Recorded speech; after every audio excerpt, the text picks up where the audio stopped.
die Bijbel sê soos dat Jesus sy gewoonte was om op te gaan, om te gaan luister, kom hy hierdie oggend prys die Here ingestap. Oh God Almighty, en die woord van die Here sê, maar hierdie môre is daar iemand anders in hulle midde, van die priesters nie van weet nie, Halleluja! van die rabbi nie van weet nie, want hier staan die man met die verdorde hand. Hy steek het weg.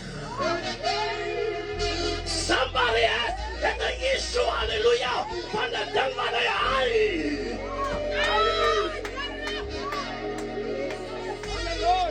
I've had it for so long. Jesus! Die hand is so verdord. I know they will curse me. I know they are trying to curse me. I know they are busy cursing me.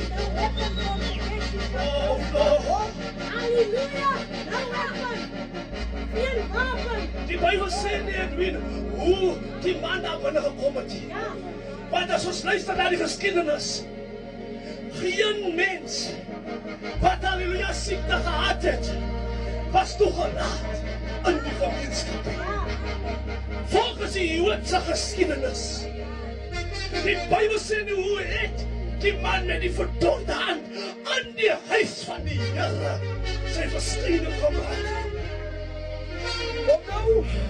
But God will reveal Halleluja! in the midst of your enemy how you brokenness.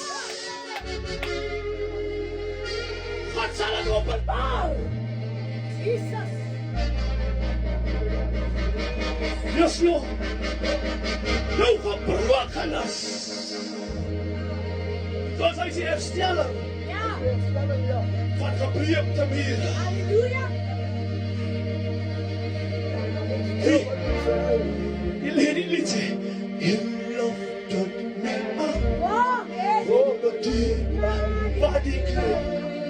He planted my feet on heavens.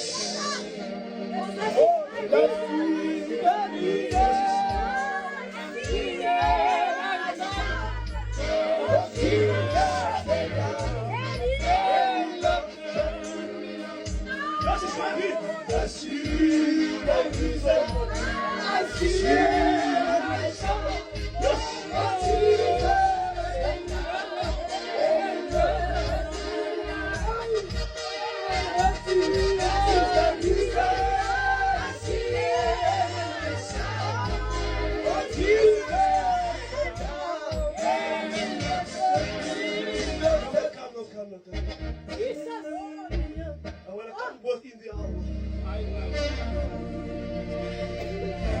en hulle gaan oor die woord daar soos links en rechts.